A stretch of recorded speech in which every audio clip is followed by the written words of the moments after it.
या देवी सर्वभूतेषु विद्यारूपेण संस्थिता नमस्तस्यै नमस्तस्यै नमस्तस्यै नमो नमः। प्यारे छात्रों, कल हमने उच्चारण स्थान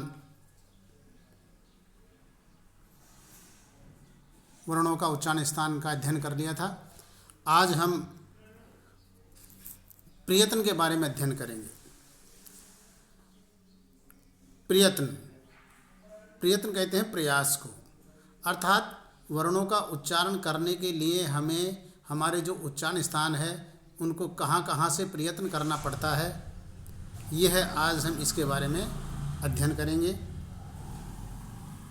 तो ये जो प्रयत्न है, ये प्रयत्न आया हमारा यत्नो द्विधा, जैसा कि आपको स्क्रीन पर दिखाई दे रहा है। यत्नो द्विधा आभ्यंतरो बाह्यश्च। यत्न अर्थात प्रयत्न दो प्रकार के होते हैं, आभ्यंतरो बाह्यश्च, आभ्यंतर और बाह्य।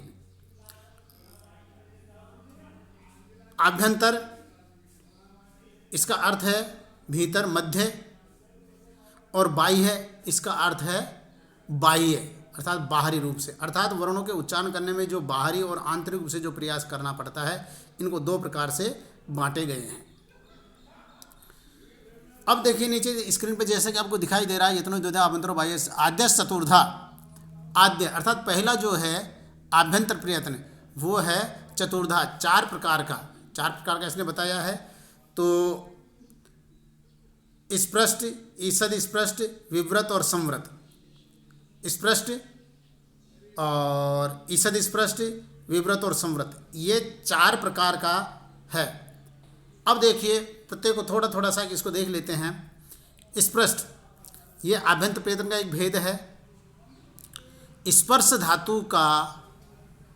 धातु से कत प्रत्यय होकर के और स्पष्ट ये प्रयोग बनता है।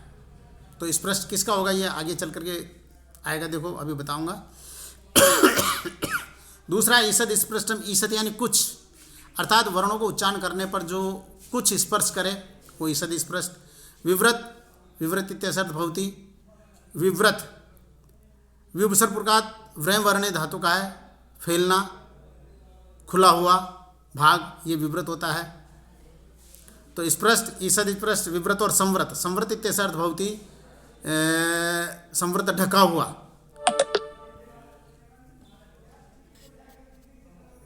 तो इस प्रकार से ये हमारा चारों वर्णों के कुछ अर्थ हुए स्पष्ट प्रयत्न। अब देखिए ईषद स्पष्टम अंतस्थानम, किन किन वर्णों के ये होते हैं। तो ईषद स्पष्ट जो है, स्पष्ट पहले स्पष्ट आया तो तत्र स्पष्ट प्रयत्नम स्पर्शानाम। तो वह जो जैसा कि आपको स्क्रीन पर दिखाई दे रहा है, तत्र स्पष्टम प्रयत्न स्पर्शानाम, तो वह जो स्पष्ट प्रयत्न होता है वो स्पर्शों का होता है। अर्थात कैसे लेकर के मैं तक के, तो ये जो स्पर्श कादियो मावसाना स्पर्शा, ऐसा हमारे सिद्धांत कौमुदी में लिखा हुआ है। कैसे लेकर के मैं तक के जो वर्ण है वो स्पर्श संज्ञक होते हैं। फिर आया देखिए ईषद स्पष्टम अंतस्थानम। ईषद स्पष्ट जो है वो अंतस्थ वर्णों का है। और फिर आया विव्रतम उष्मनाम स्वर्णाम च। विव्रत जो है, अब इनको स्पष्ट, ईषद स्पष्ट, तो देखो इसको थोड़ा सा बताऊं कि ये जो कैसे लेकर के मैं तक के वर्णों का जब हम उच्चारण करते हैं, तो वर्णों का उच्चारण करने से पूर्व ये हमारी जो जिह्वा है, वह जिह्वा अग्रभाग, उपाग्रभाग, मध्य भाग और मूल भाग में जिस जिस वर्णों का उत्पत्ति स्थान है, वहाँ से तालु आदि का अच्छी प्रकार से स्पर्श करती हुई उनको उच्चारण करती है, उनको छूती है, उनका स्पर्श करती है, इसलिए यह स्पष्ट कहा जाता है। और ईषद स्पष्ट में जो वर्णों का उच्चारण करने पर जिह्वा उन स्थानों का, अर्थात अग्रभाग का, उपाग्रभाग का, मध्य भाग का कुछ ही स्पर्श करती है। ईषद यानी कुछ ही स्पर्श करती है, इसलिए वहाँ पर उनका ईषद स्पष्ट कहा गया। विव्रत में देखिए, विव्रत का मतलब है खुला। तो यहाँ पर यह बताया कि जब इसमें ये बताऊं आपको कि ये विवृत किसका होता है, उष्म और स्वर का। उष्म और स्वर का, तो सल प्रत्याहार में आने वाले जो वर्ण वो उष्म कहे जाते हैं और अच प्रत्याहार में आने वाले जो वर्ण है वो स्वर कहे जाते हैं। तो इस प्रकार से, क्योंकि अचों के बारे में हम जानते हैं कि स्वयं राजन्ते स्वरा, अर्थात हल वर्ण स्वर के बिना उच्चारित नहीं हो पाते हैं। हल वर्ण जो है वो बिना स्वर के उच्चारण नहीं हो पाते हैं, जबकि अच है वो बिना किसी भी सहायता के उच्चारित हो जाते हैं। इसीलिए इन वर्णों को जब उच्चारण किया जाता है, जब इन वर्णों की उत्पत्ति होती है, उससे पहले जीव आदि जो है वो पूर्णतया ये भाग खुला रहता है, इसलिए इन्हें विव्रत कहा जाता है। और फिर देखिए अंतिम है एक संवृत। तो संवृत में क्या बताया, रस्व से अवर्ण से प्रयोग संवृतम प्रक्रिया दशायाम तो विव्रत में, अर्थात रस्व वर्ण का प्रयोग जब किया जाता है तो उच्चारण अवस्था में तो संवृत प्रयत्न होता है और साधन की अवस्था में उसका विव्रत प्रयत्न ही रहता है। इस प्रकार से ऐसा बताया गया है। तो यहाँ पर प्रक्रिया दशायाम तो विवृत में एतच सूत्र कारण ज्ञापितम, एतच इस बात को, अर्थात ये जो बात है, ये बात जो कि प्रक्रिया दशायाम तो विवृत में है, इस बात को सूत्रकार ने ही ज्ञापित किया गया है। और इसी को बताने के लिए अग्रिम जो सूत्र है वह अग्रिम सूत्र आ रहा है ए। तो देखिए ये जो ए सूत्र है, ये ए सूत्र है, ये इस ए सूत्र में देखिए इति विवृतम अनुद्य संवृतो अनीय विधीयते, अर्थात अविवृत प्रयत्न वाला जो ह्रस्व आकार है उसको संवृत प्रयत्न वाला आकार होता है, ये इसमें बताया है। अस्य च अष्टाध्यायीं संपूर्णां प्रसिद्धत्वात् शास्त्रनिष्ठा विवृत्वम् अस्ति एव तथा च सूत्रम। देखिए ये क्या बता रहा है कि ये जो ए सूत्र है वो आपको ध्यान होना चाहिए कि ए सूत्र हमारे जो अष्टाध्यायी है उस अष्टाध्याय का अंतिम सूत्र है, अष्टाध्याय का अंतिम सूत्र है। तो ये सर्वांत होने के कारण, अर्थात सर्वांत का मतलब है सभी सूत्रों के अंतिम होने के कारण संपूर्ण अष्टाध्याय के सूत्रों के प्रति ये असिद्ध रहता है। संपूर्ण अष्टाध्याय के जो सूत्र है उनके प्रति असिद्ध ये रहता है, इसीलिए ऐसा बताया गया है। अब देखिए, अब हमारा अग्रिम सूत्र आता है हमारा पूर्वोत्तरा सिद्धम। पूर्वोत्तरा सिद्धम सूत्र को देखिए,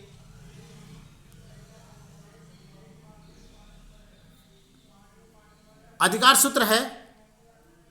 क्या कहता है सूत्र, तेन सपाद सप्ताध्याय प्रति त्रिपादी सिद्धा त्रिपाद्यमपि पूर्वम प्रति परम शास्त्रम सिद्धम स्यात्।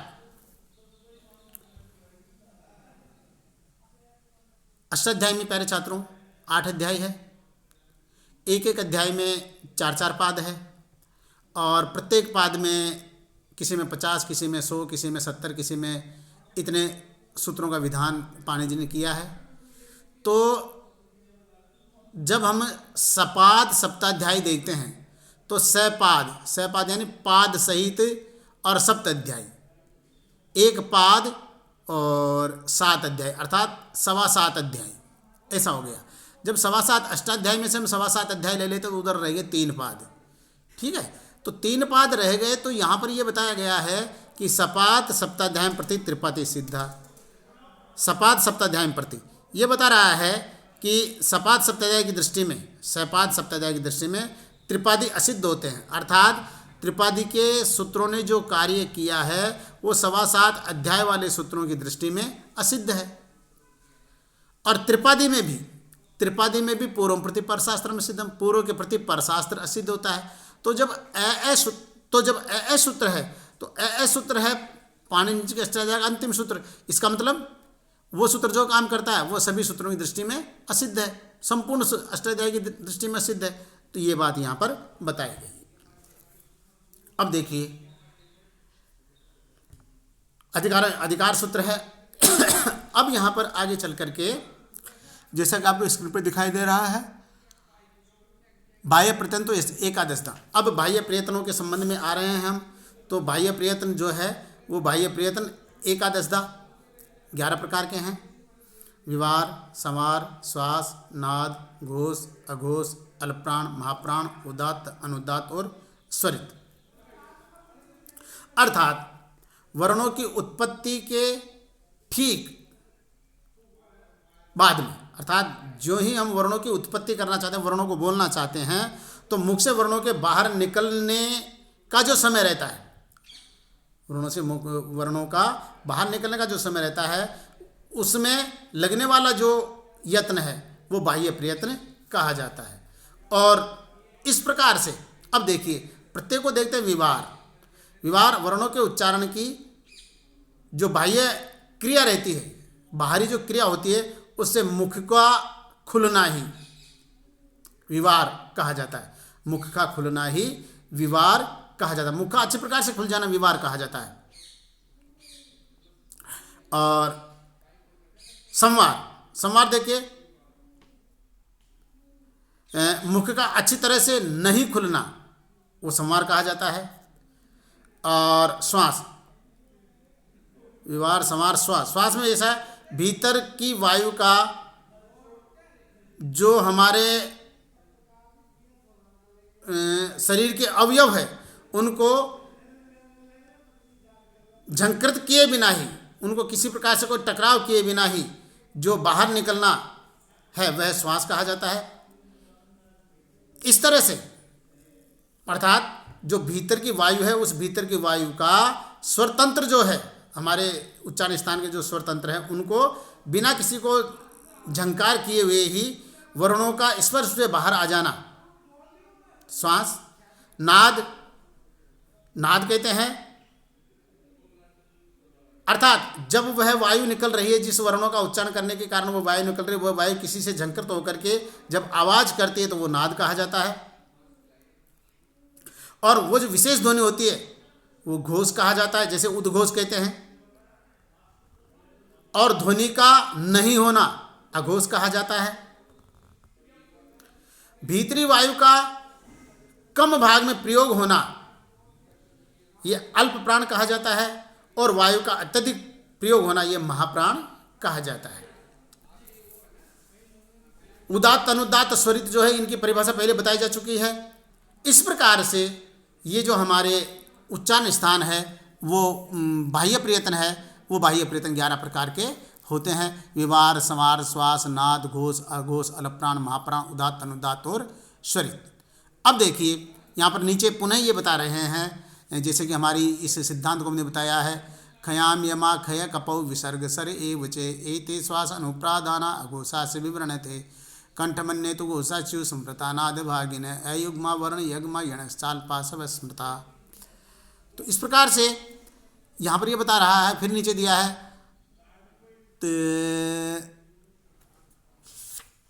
वर्गेषु आद्यानाम चतुर्थानाम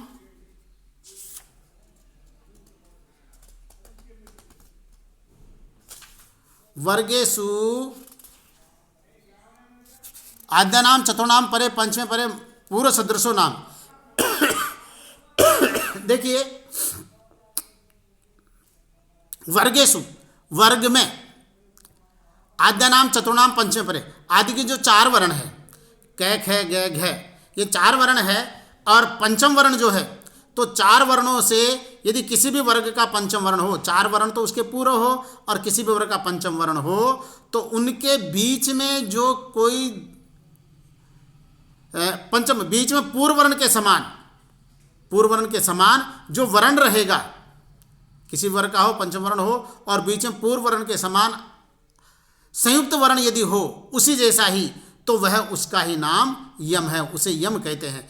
पूर्वे वर्गेषु आद्यानाम चतुर्नाम पंचमे परे मध्य यमो नाम पूर्व सदृशो वर्ण प्रातिशाख्य प्रसिद्ध है। ये प्रातिशाख्य में अर्थात वैदिक व्याकरण में प्रसिद्ध है। जैसे उदाहरण इसने दिया है, पहला उदाहरण दिया पलकनी, पलकनी, चखनतु, अग्नि, घनंती। तो यहाँ पर देखिए यह है प्लकनी में न पंचम वर्ण का है, वो पंचम वर्ण है। इसके पूर्व क, इसके पूर्व क ये यम है, और चखनतु में ख, अग्नि में ग, घनंती में घ। इस प्रकार से चारों वर्णों में ये इस प्रकार से ये चारों वर्णों में जो ये चारों वर्णों में ककार, द्वितीय में खकार, तृतीय में गकार और चतुर्थ में जो घकार है ये यम है।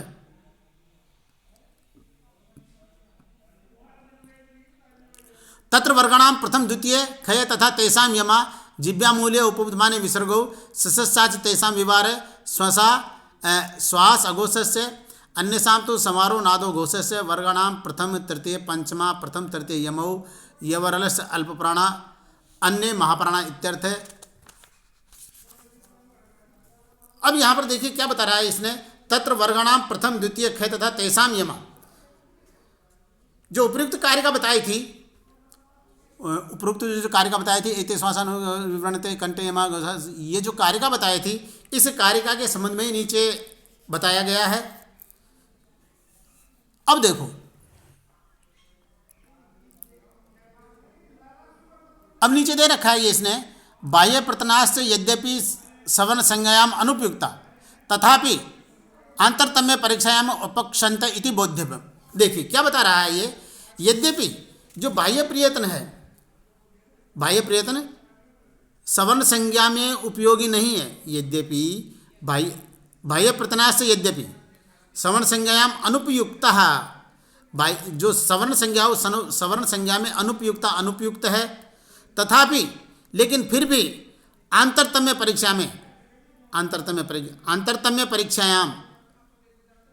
परीक्षायाम उपक्षन्त, अर्थात इनका उपयोग किया जाएगा, इति बोध्यम, इस प्रकार से समझना चाहिए। अब देखिए, अब ये बता रहा, ऊपर जो स्पर्श वगैरह दिया था उनकी परिभाषाएं बता रहा है। कादियो मावसाना स्पर्शा, अर्थात कैसे लेकर के मैं तक के जो वर्ण है वो स्पर्श कहे जाते हैं। ये वरला अंतस्था, ये वरल ये अंतस्थ कहे जाते हैं। ससहा उस्सुममाण, ससहा स है, ये उसमें कहे जाते हैं। अचस्वरा, अच, ये अच प्रत्याहार में जो जितने वर्ण आते हैं वो स्वर कहे जाते हैं। और लोक में भी हम कहते हैं, लोक में हम क्या कहते हैं कि स्वयं राजन्ते इति स्वरा, स्वयं राजन्ते उच्चार्यन्ते इति स्वरा, जो स्वयं विराजित रहते हैं, जिनको किसी प्रकार से किसी की आवश्यकता नहीं पड़ती है, उच्चार्यन्ते, और जो स्वयं उच्चारित किए जाते हैं वे स्वर कहे जाते हैं। कैपाविति कप्पाभ्याम प्रागत विशिष्ट सदृशो जिब्यामूल्य उपविद्यमानो, कैखैति कखाभ्याम, ये इसमें देखिए कि जब हम लघु सिद्धांत कौमुदी में जब हमने अध्ययन किया था तो कैखैति कखाभ्याम प्रागत विशिष्ट सदृशो जिब्यामूल्य, पैफैति पफाभ्याम प्रागत विसर्ग सदृशो उपविद्यमानीय, अर्थात कै और ख इनके पूर्व, कै और ख इनके पूर्व अर्ध विसर्ग सदृशो, आधे विसर्ग के समान कै के पूर्व आएगा इस प्रकार का चिन्ह तो वह जिब्यामूल्य कहा जाएगा, और पै के पूर्व आएगा तो वह उपविद्यमानीय कहा जाएगा, जैसा कि हमने पहले लघु सिद्धांत कौमुदी में अध्ययन किया था। फिर देखिए, अम है इत्यच परानुस्वार विसर्ग। अब ये अनुस्वार और विसर्ग की परिभाषा बता रहा है कि अम अकार के ऊपर एक बिंदी जैसा चिन्ह लगता है वह अनुस्वार होता है, तो सभी अच वर्णों के ऊपर एक बिंदी अनुस्वार कहा जाता है। तो इस प्रकार से, और अकार के बाद या स्वर के बाद जो भी है ये दो बिंदु विसर्ग कहलाते हैं। ये स्वर वर्णों के बाद में जो दो बिंदु आते हैं वो विसर्ग कहे जाते हैं। फिर देखिए इसी सूत्र के अंतर्गत नीचे लिख रखा रिल रि वर्णयोर मिथ सावर्ण्यम वाच्यम, रिल रि वर्णयोर मिथ सावर्ण्यम वाच्यम। देखिए रिकार और लिकार की सवर्ण संज्ञा कहनी चाहिए, ऐसा इस वार्तिक के द्वारा हमें ज्ञात होता है। अब ये क्या बताऊं, मैं आपको बताऊं कि दोनों वर्णों का आभ्यंतर प्रयत्न समान ही है, तथापि रिकार का मूर्धन्य स्थान और रिकार का दंत स्थान होने के कारण, स्थान भेद के कारण तुल्या से प्रियतम जो सूत्र है उस सूत्र के द्वारा इसकी सवर्ण संज्ञा नहीं हो पा रही थी। अतः कात्यायन जी ने रिकार और लिकार के आपस में सवर्ण संज्ञा करने के लिए ये वार्तिक बनाई है। आज के लिए इतना ही पर्याप्त है। नमो नमः, धन्यवाद है।